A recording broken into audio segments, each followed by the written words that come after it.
Oi pessoal, eu sou a Dani e esse é o Vontade de Ler e hoje eu estou aqui a caráter com as cores dessa que é a casa mais poderosa de Westeros, ou pelo menos já foi, para começar essa grande saga que vai ser conversar um pouco com vocês sobre Fogo e Sangue.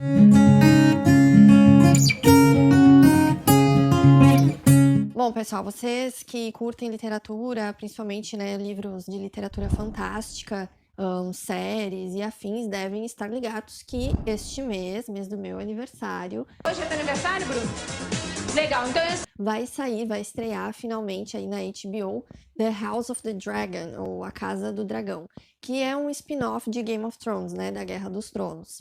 Aqui no canal eu ainda não trouxe nenhum vídeo sobre a Guerra dos Tronos. Futuramente, quem sabe, se o autor se dignar a nos presentear com os 2 últimos volumes da série.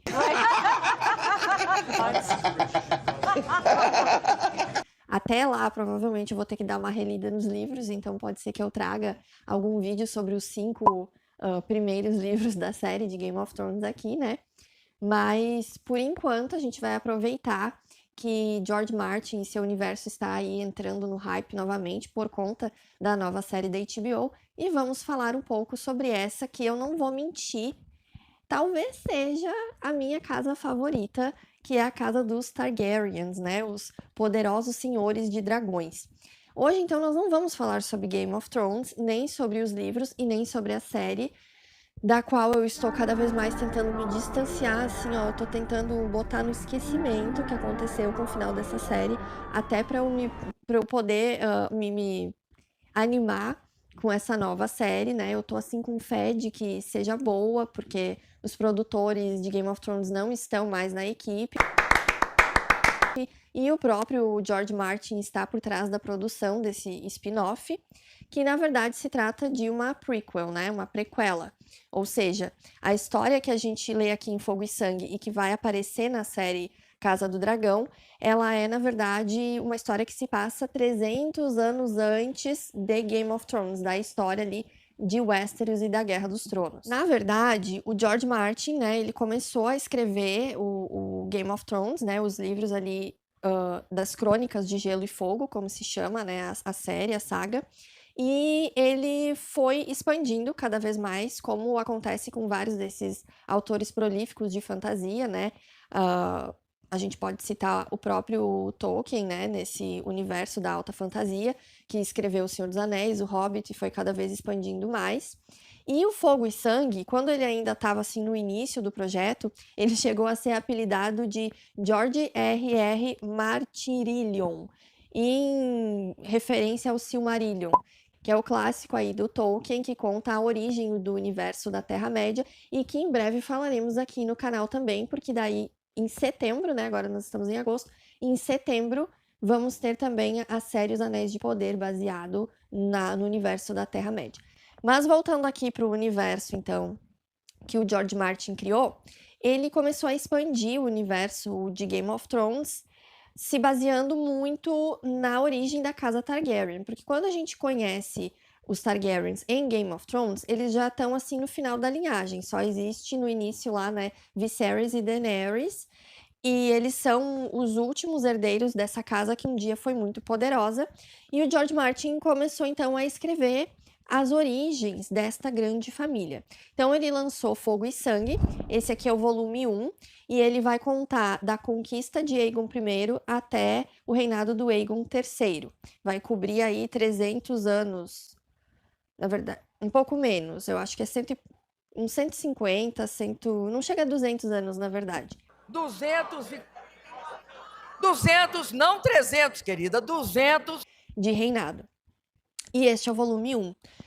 É para sair um volume 2, né? Mas como se tratando aqui de George Martin, a gente não sabe quando, mas é para sair um volume 2. Que iria do reinado de Baelor III até a queda do rei Aerys II, conhecido como Rei Louco, né? Que esse sim a gente já ouve falar em Game of Thrones, porque foi o último Targaryen antes de começarem as Guerras dos Tronos ali. Se vocês estão acostumados com leituras de romances, por exemplo, ou de contos, como o próprio George Martin já escreveu, né, alguns contos e novelas, também meio que spin-off de Game of Thrones, tipo As Aventuras de Dunk and Egg, etc., Esse aqui vocês vão ver que é um pouco diferente, porque ele é escrito, o próprio Martin explicou que é quase como se fosse uma história, uma ficção histórica, mas imaginada mesmo, tipo, no sentido de que é completamente fantasiosa, mas ele é escrito como se fosse história real. Tanto que aqui no início do livro a gente tem, né, que é uma história dos reis de Westeros, e ele traz aqui que ela foi escrita pelo arquimestre Gildain da Cidadela, da Cidade Velha, né? Então, e essa edição ela é ricamente ilustrada, ilustrações muito bonitas mesmo, deste cara que se chama, tá aqui o nome dele, Doug Whitley. Eu não conhecia as ilustrações dele, fui pesquisar mais, vi que ele já ilustrou várias outras grandes histórias, como livros que foram lançados do universo de Star Wars. Ele tem várias ilustrações. E, enfim, algumas delas e outras ilustrações fan-made também vão estar aparecendo aqui no vídeo, conforme eu for contando a história, porque é uma história longa, levemente complicada, complexa, então é sempre bom ilustrar. E já adianto também que não é um trabalho fácil resumir ou resenhar esse livro, não só pelo tamanho, né? Ele tem 600 páginas, bem dizer, contando também aqui no fundo com uma árvore genealógica dos Targaryens, que está cheia de anotações para eu não me perder, porque essa galera adorava botar o nome repetido nas pessoas, então, né, fica um pouco confuso para se localizar.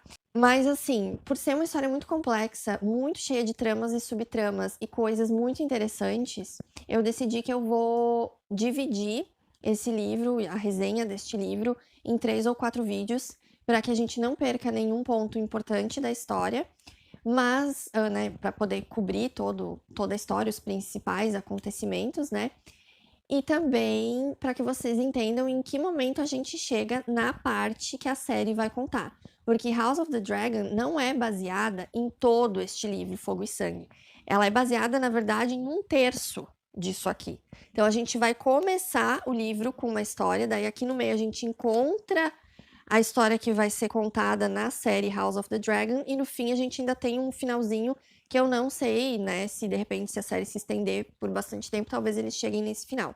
E lembrando que este é o volume 1 sobre a família Targaryen, a gente ainda tá aí na espera de saber do restante, né, da segunda metade da história até a gente chegar em Game of Thrones. Bom, então como eu comentei que a gente vai dividir, né, o livro aqui, as histórias do livro, nesse primeiro vídeo, então, de hoje, a gente vai tratar desde a conquista de Aegon, como ela é chamada, né, quando os Targaryens chegaram de fato em Westeros, da onde eles vieram e tal, até o fim do reinado do Aegon I, ali quando nascem os filhos dele, a gente já vai deixar para o próximo vídeo, porque daí é uma história bem mais comprida e cheia de reviravoltas. Então, quem eram esses Targaryens, né? E por que na série, nos livros, eles estão sempre dizendo que eles são do sangue do dragão ou do sangue da antiga Valíria? Bom, a Valíria era uma região que fica em Essos, e eu vou colocar ali os mapas para vocês tentarem se localizar. Game of Thrones, né, a Guerra dos Tronos, se passa em Westeros, que é um continente, né, onde tem ali os 7 reinos, aí tem o mar,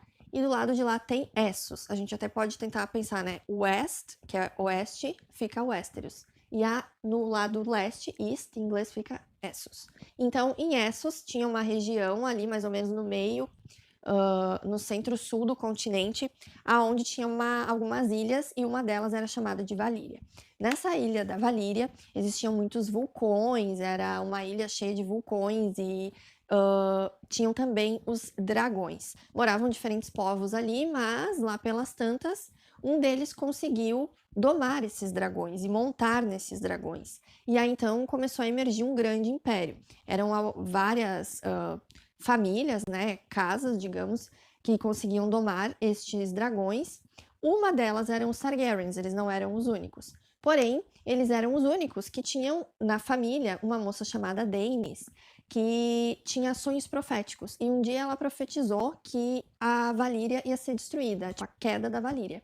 Ela avisou a família dela, e aí o Aenor Targaryen, que era um dos senhores lá, resolveu juntar a família, as riquezas e os dragões que eles tinham e sair para desbravar outro lugar. Se eu vou me mandar daqui antes que dê ruim. E assim ele foi indo, né, por mar e por céu com os dragões, até encontrar uma outra ilhazinha que ficava bem mais perto de Westeros do que de Essos. E eles foram então parar na Pedra do Dragão. De fato, essa profecia se cumpriu, assim aconteceu em 114 AC, e aqui é importante que não, né, explicar que não é AC de antes ou depois de Cristo, que Cristo não tem nada a ver com essa história, mas é muito utilizado aqui no livro esse AC para antes da conquista e DC para depois da conquista. A conquista de Aegon, no caso, a conquista dele, né, sobre os reinos de Westeros. Então, em 114 AC, realmente aconteceu a destruição da Valíria.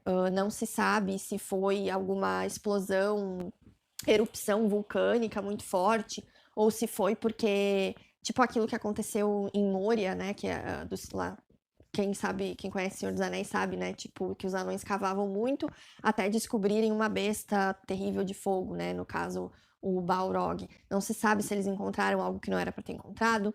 Não se sabe também porque diziam que os valerianos mexiam com magias e feitiçarias, se eles despertaram alguma coisa, algum poder que acabou destruindo tudo. O que se sabe é que, de fato, a Valíria caiu, todo mundo morreu, dragão e povo e senhores de dragões e todo mundo, só sobraram os Targaryens. Na verdade, sobraram algumas outras casas menores, principalmente de velejadores e tal, como os Valerians, que vão aparecer depois na história também. Mas a casa que conseguiu, assim, sobreviver com riquezas e dragões e posses foram os Targaryens, porque eles zarparam antes, né? Lá em Pedra do Dragão, então, né, seguros, numa boa, o pessoal ali, os Targaryens até então, eles estavam contentes em ficar em Pedra do Dragão. Eles nem estavam prestando atenção em Westeros, o que estava acontecendo lá. Eles ainda tinham os seus conhecidos em Essos, né? Porque Essos é um continente bem maior que o Westeros, se a gente for analisar. Eles, por um tempo, foram um império muito importante lá de Essos, né? Dominavam tudo, várias das cidades que a gente vê em Game of Thrones só através ali da peregrinação da Daenerys, né? Algumas cidades por onde ela passou já eram conhecidas dos Targaryens. E aí, esse Aenar Targaryen, né, ele foi sendo sucedido, né, o trono, enfim, da família ali em Pedra do Dragão foi passando de geração em geração. Foi aí, então, que em 27, antes da conquista, nasceu Aegon o Conquistador. Ele tinha uma irmã já mais velha, a Visenya Targaryen, e ele teria também uma irmã mais nova, a Rhaenys Targaryen. Dos 5 dragões que vieram da antiga Valíria, ainda existiam 3 vivos, sendo o mais velho uma dragão fêmea, que se chamava Vhagar, e ela seria então mais tarde montada pela Visenya.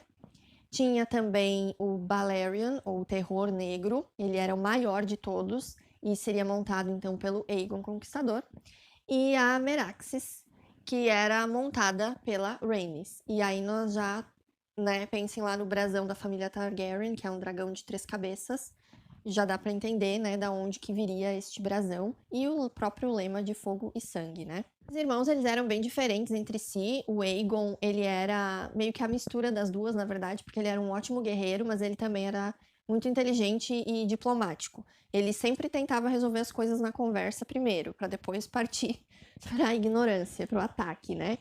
Já a Visenya, que era a irmã mais velha, ela era uma exímia guerreira, estrategista e tal. Todo mundo dizia que ela era muito séria, parecia estar sempre muito brava e tal. E a Rhaenys era bem diferente, ela era aquela das humanas. Ela gostava dos bardos, de música, de dança, das artes e dos animais, era mais calorosa, mais querida até por todos, assim, eles tinham um pouco de medo da Visenya. Como já era costume lá na antiga Valíria, aquele negócio de casar os parentes, irmão com irmão, sobrinha com tio, primo com prima, para manter a pureza do sangue, eles resolveram casar também. Só que, na verdade, era para ser um casamento só. Seria da irmã mais velha, Visenya, com o Aegon. Mas ele gostava mesmo, era da Rhaenys, então ele casou com a irmã mais velha e depois ele decidiu casar com a mais nova também. Aí, então, ficou esse casório triplo. Eles ficaram morando, então, ali em Pedra do Dragão, mas já dava pra ver que o Aegon, ele tinha um interesse em Westeros que até então os outros Targaryens não tinham demonstrado. Porque ele até mandou construir uma mesa que aparece, aliás, tanto em Game of Thrones quanto no novo trailer de House of the Dragon. Ele fez essa mesa entalhada e pintada, mostrando, né, os reinos ali de Westeros, que eram 7 reinos separados até então e que viviam constantemente batalhando entre si. E ele estava na dele até o momento que alguém veio bater na porta dele e pedir ajuda. Acontece que, assim, lá no norte nós já tínhamos a casa Stark, em Dorne nós tínhamos os Martell, ali nas terras ocidentais, em Rocher do Casterly, já haviam os Lannisters, a Campina pertencia aos Gardeners, do Jardim de Cima, o Vale, os Dedos e as Montanhas da Lua pertenciam à casa Arryn, que também já aparece em Game of Thrones, e a Cidadela, em Ponta Tempestade, pertencia à casa do Randall, mais especificamente a um cara que se denominava Rei da Tempestade. Ele, na verdade, se chamava Argilac e tinha esse apelido de Argilac o Arrogante. E a último, né, desses 7 reinos seriam as terras fluviais, e nele vivia um cara que se denominava Rei das Ilhas e dos Rios, que era Harren o Negro, da casa Hor. Acontece que esses reis, né, todos eles se denominavam reis, lords, de cada um do seu pedacinho, mas sempre queriam mais, né, então viviam guerreando entre si. Um que morava mais próximo ali de Pedra do Dragão era o Argilac o Arrogante, e ele veio até o Aegon um dia, vendo que ele tem dragões e tal, né, vem pedir uma ajuda para ele, porque ele quer fazer uma aliança para derrotar o Harren o Negro. Só que olha a cabeça do cara, ele vai pedir ajuda e promete pro Aegon, se você me ajudar, eu te dou uma das minhas filhas em casamento e te dou também umas terras que ficam ali nas terras fluviais e tal. Só que ele tá prometendo terra que pertence ao Harren o Negro, não pertence a ele. E o Aegon sabe disso, então ele envia uma carta em resposta dizendo, olha, eu não entendi muito bem a tua proposta, não tenho como aceitar, porque em primeiro lugar eu já tenho não uma, mas 2 esposas, não tenho interesse de casar de novo, e as terras que tu tá me prometendo não são tuas, né, pra tu prometer, então, tipo, não faz sentido. Mas ele fez uma contraproposta. Ele disse que ele aceitaria a filha dele, não para casar com ele mesmo, mas para o seu soldado e amigo fiel, que na verdade, inclusive, dizem era seu irmão bastardo, Orys Baratheon, e aí eles poderiam até tentar fazer negócio. Mas o Argilac, que era arrogante, achou assim o ó, ele oferecer um bastardo, né, para casar com a sua filha. E aí ele diz que então ele mesmo ia para cima do Aegon. O Aegon já se estressou com isso, já dava a entender que ele estava de olho em Westeros. Ele fez o quê? Mandou cartinhas para todos os 7 reinos, né, através dos seus corvinhos, para avisar, olha, gente, o negócio é o seguinte, eu sou Aegon e eu sou o novo rei da porra toda. Ele simplesmente falou que ele era o rei dos 7 reinos e quem quiser me enfrentar que venha, porque tô eu aqui com as minhas 2 irmãs e os nossos 3 dragões. O que ele fez? Ele logo se ligou, porque eu falei que ele era esperto estrategista, ele logo se ligou que muito do que mandava, tipo assim, apesar dos 7 reinos estarem sempre em conflito, eles respeitavam muito a fé dos 7, que era tipo a igreja, né? Vamos dizer assim. Então eles tinham muito respeito pelo Alto Septão, que a gente pode entender tipo como o Papa, lá, né, antigamente no cristianismo, que meio que mandava mesmo nos reinos, né? Então ele foi se apresentou para o Alto Septão. O Alto Septão até explicou para ele, olha, então, aqui não tem esse negócio de casar irmão com irmão, né, incesto e tal, pra gente é pecado, mas o Aegon era muito bom na lábia e tinha um dragão, né, gente, eles tinham dragões. Então ele convenceu o Alto Septão a ficar do lado dele, e aí então, tipo, foi aceito ele como rei, foi aceito ele como rei e as irmãs / esposa como rainhas, e assim a fé já estava do lado dele, né? O Aegon foi lá e disse: olha, lá na antiga Valíria nós tínhamos outros deuses, mas eu tô aqui, eu vou, né, respeitar a fé de vocês e tal. Nesse sentido, ele até realmente se mostrava bem aberto, assim, a conhecer novas culturas. Ele não chegou, assim, com aquele olhar colonizador de tipo, não aceito nada diferente, eu que mando. Ele simplesmente queria realmente unir os reinos e ser o mais poderoso de todos e mandar em tudo, sim. Mas assim, ele pelo menos ouvia um pouco. né, da cultura dos povos que estavam lá. Não adianta, eu passo pano pros Targaryens mesmo, gente, desculpa.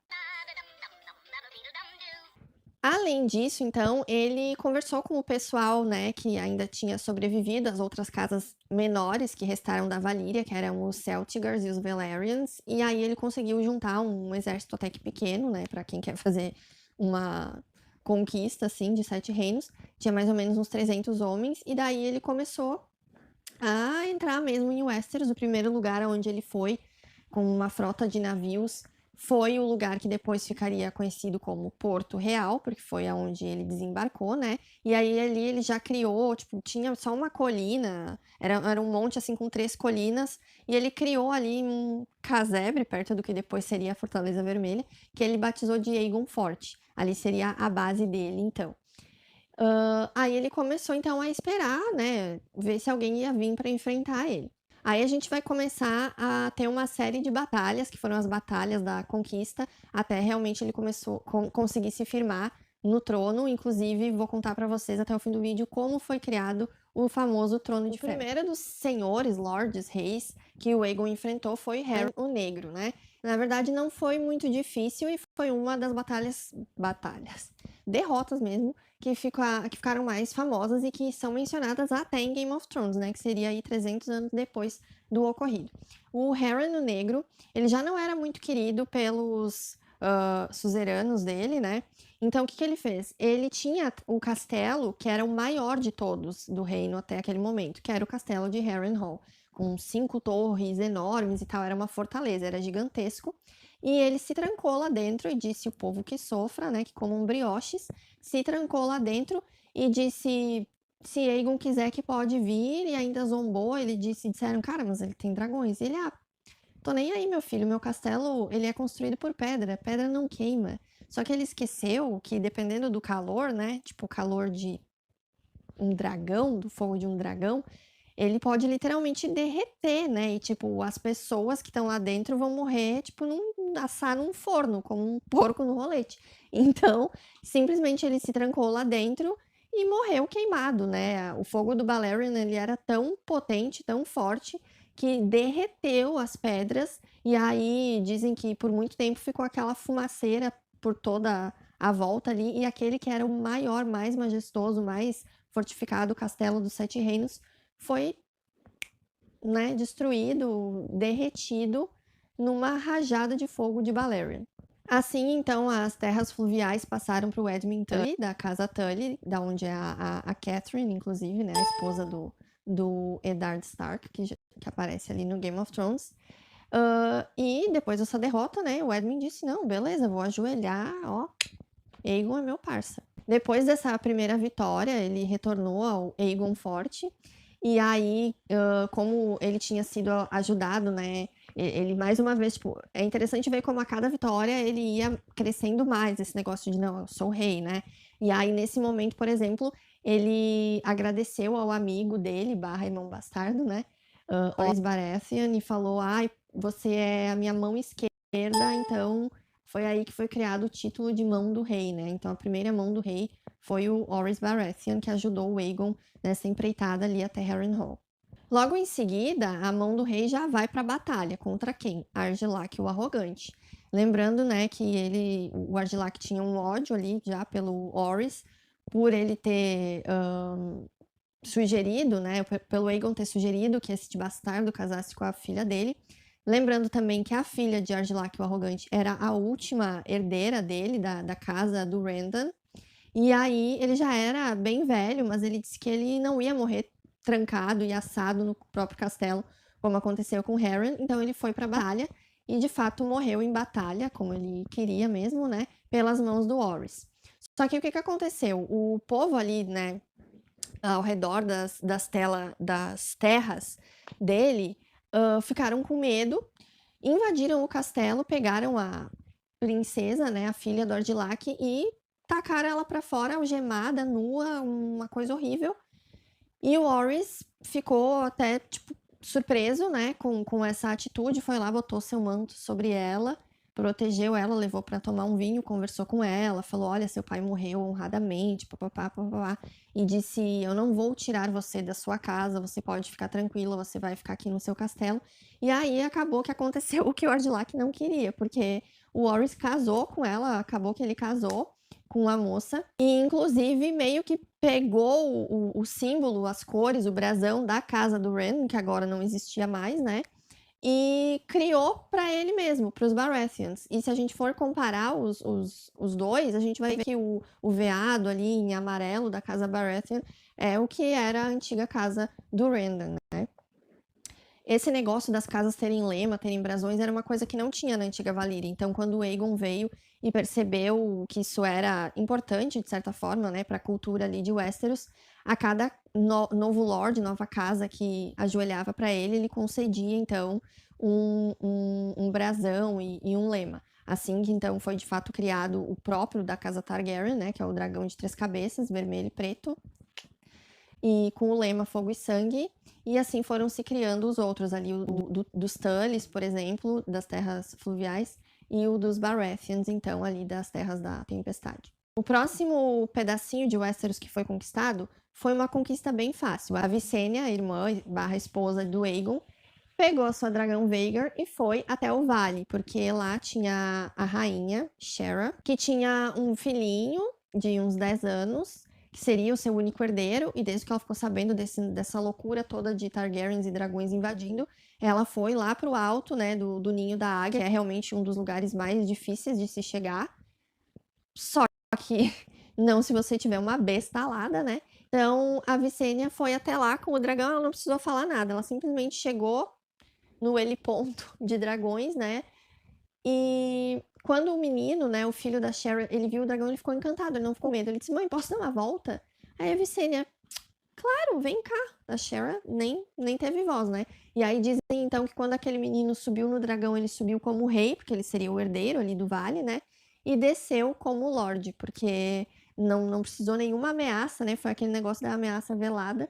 A Sharon nem discutiu. Assim que eles voltaram do voo, ela ajoelhou. E assim, então, mais um pedacinho, né, de Westeros veio pro lado do Aegon. A outra irmã barra esposa de Aegon não teve tanta sorte.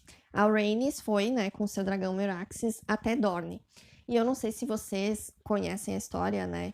Quem tá por dentro de Game of Thrones já deve saber que Dorne é a casa mais difícil, né, mais insubmissa, né, o lema deles já diz isso. A Rhaenys foi até lá e é um deserto, né, um deserto é o lugar mais quente que tem, é o completo oposto do norte, né, que é puro gelo. Ela foi lá voando e cada cidade que ela visitava, que ela descia, tava deserto, ela não tava entendendo o que tava rolando. Tipo, não existe gente aqui, é terra fantasma, o que é? Mas não, tava todo mundo escondido no deserto. Quando ela parou no último lugar, que ela entrou, ela olhou lá no fundo, tinha num trono uma senhora já bem velha, quase careca, bem grandona, assim, sentada, quieta. E era ninguém mais, ninguém menos do que a própria princesa de Dorne, Merya Martell. A Rhaenys, então, né, foi lá, falou que ela tava ali pra falar em nome do irmão dela, do Aegon, né, disse: tu não recebeu aí o corvo e tal, né, bababá. E a Merya: não, a gente recebeu, mas assim, não tô interessada em nenhum rei. Dorne não tem reis, nós, né, aqui é outro lugar, amiga, tipo, esquece. A isso a Rhaenys respondeu: não é assim que funciona, querida, tu não tá entendendo, são 7 reinos, o Aegon é rei dos 7 reinos. Então, se você não ajoelhar, da próxima vez a gente vai voltar e vai te dar fogo e sangue. A isso, a Merya deu uma risadinha e disse: bom, fogo e sangue é o seu lema, mas aqui é Dorne, nós somos os Martell, e o nosso lema é insubmissos, inquebráveis e imbatíveis. Aí a Rhaenys, naquele momento, né, percebeu que, tipo, não tinha mais muito o que dialogar ali, mas também não tinha exército nenhum de nenhum dos lados, estavam só elas ali. Pegou, montou Meraxes e voltou.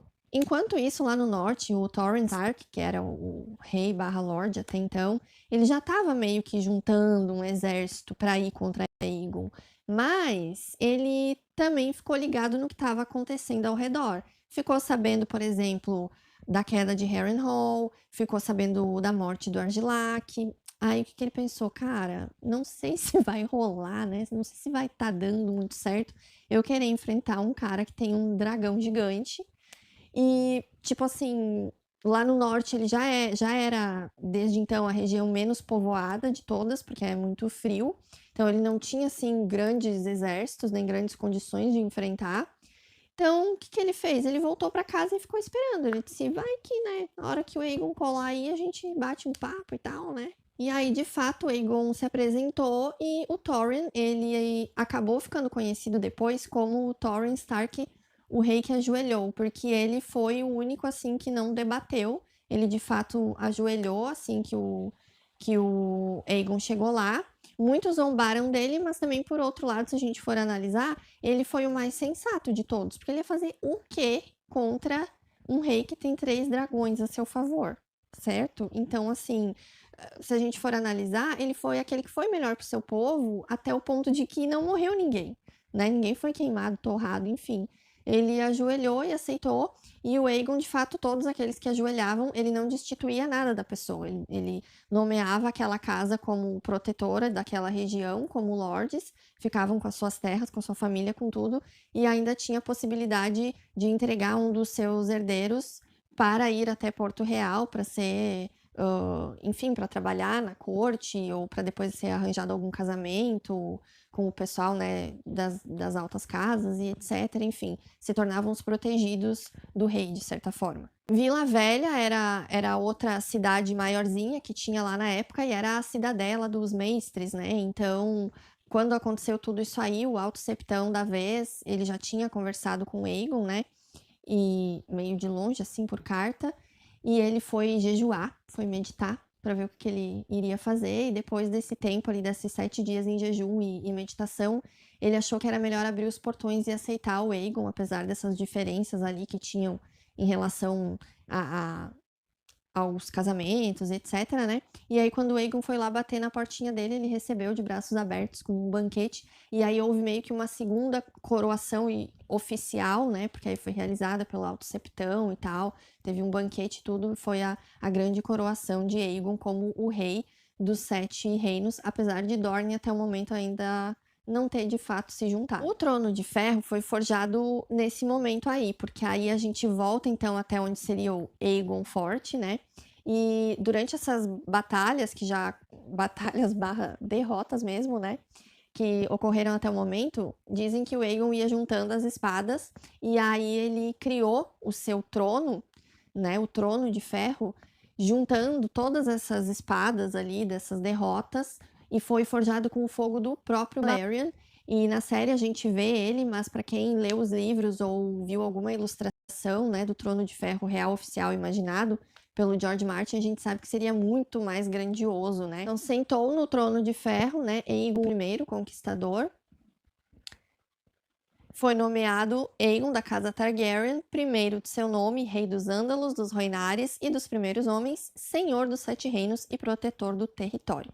Aí começou o reinado dele, de fato, né?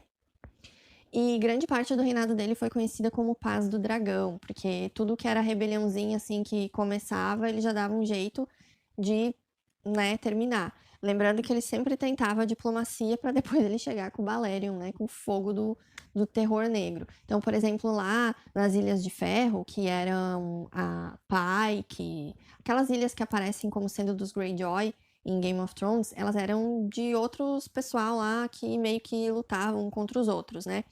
Aí nessa época apareceu esse cara aí da imagem que se chama Lodos. Ele era um sacerdote que se dizia o próprio filho do deus afogado, né? Então, tipo, a própria cidadela pediu ajuda do Aegon porque eles disseram, olha, eles estão com outros deuses aqui.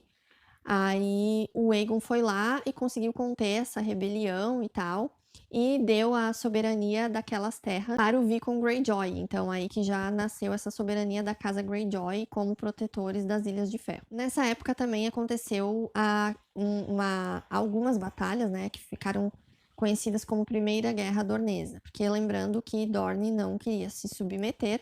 E aí o que aconteceu? Foram várias investidas, né, contra eles lá, até um momento onde aconteceu uma coisa muito triste, que foi a queda de Meraxes, né? Então, a Rhaenys estava sobrevoando Dorne com Meraxes, e os dorneses, eles conseguiram criar uma espécie de lança comprida, super afiada, que conseguia atravessar as escamas de dragão, se ele estivesse voando assim não muito alto. E nesse período, os Dorneses, obviamente, conhecendo muito melhor o deserto do que aqueles que vinham, né, para conquistar, o exército do Aegon foi perdendo várias pessoas, né, mas com certeza nenhuma das perdas chocou ele tanto, entristeceu e enraiveceu ele tanto quanto a queda de Meraxes, que foi quando uma dessas lanças atravessou o dragão da Rhaenys e os dois caíram, tombaram dos céus e morreram. Aí os 2 anos seguintes foram conhecidos como a Ira do Dragão, porque Aegon e Visenya ficaram enfurecidos, fizeram várias investidas contra Dorne, né, montando seus dragões, torraram a maior parte do reino e mesmo assim a princesa Meryn não queria dar o braço a torcer.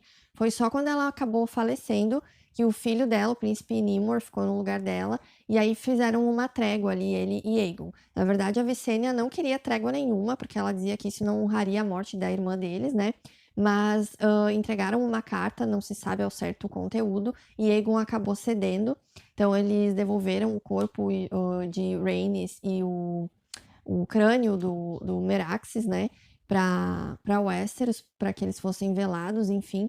Mas Dorne permaneceu assim, eles respondiam algumas coisas a Westeros, ao Aegon, mas eles continuaram de certa forma independentes. E por ainda mais um tempo Dorne ficaria então meio que de fora ali dos 7 reinos oficialmente. Outros pontos importantes aí, né, até o fim do reinado do Aegon seriam então as turnês reais. Ele era um rei que foi muito querido pelo seu povo, ele costumava fazer várias turnês, sempre acompanhado de uma das irmãs, geralmente a Rhaenys, e sempre montado nos dragões. Então ele visitou quase todo o continente, né? Ele era recebido muito bem e tal, o povo realmente gostava, festejava ele. Ele foi um rei, assim, justo e bom e respeitoso dos diversos costumes diferentes que tinham, né, nas diferentes regiões ali e tal. A Rhaenys também era bondosa. A Visenya foi a que ficou mais de lado, assim, porque ela era mais pra hora da porrada mesmo. Ela não era, assim, o relacionamento dela com o Aegon não era tão próximo, tão caloroso como o Aegon e Rhaenys, né? Uma das coisas interessantes que a Visenya fez foi a criação da Guarda Real, porque ela disse que apesar de ter ali alguns soldados sempre na volta do Aegon, era importante ele ter pelo menos 7, já que eram 7 reinos, 7 dos melhores soldados para fazer a guarda pessoal dele, e assim se criou a Guarda Real. Outra coisa que iniciou nesse período foi a construção da Fortaleza Vermelha, então substituindo o barraco do Aegon, o Aegon Forte, mas a fortaleza, né, enfim, ela é muito grande, só seria finalizada muito tempo depois, inclusive depois que o Aegon já teria morrido. Por fim, cabe dizer que cada uma das irmãs deu um filho para Aegon, que seriam seus 2 herdeiros. A rainha Rhaenys deu à luz a Aenys e a rainha Visenya, apesar dela ser irmã mais velha, ela só teve filho bem depois da Rhaenys. A Rhaenys, quando faleceu lá em Dorne, o filho dela tinha 2 ou 3 anos já, o Aenys, e a Visenya deu então para ele o Maegor. Então, os 2 ali seriam os príncipes herdeiros, mas sobre o reinado, será que de um, de outro ou de ambos, né, esses herdeiros do grande dragão conquistador, a gente vai falar só no próximo vídeo, que esse aqui já ficou bem extenso com certeza, já teve muita história, e essa história ali de Aenys e Maegor é uma história que dá muito pano para manga também, então vai ficar para a parte 2 do nosso vídeo aqui sobre Fogo e Sangue.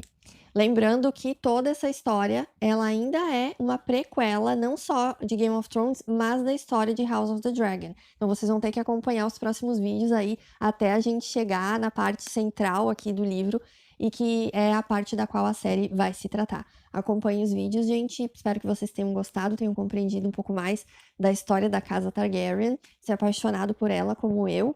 E eu vejo vocês nos próximos vídeos. Um grande beijo e até o próximo.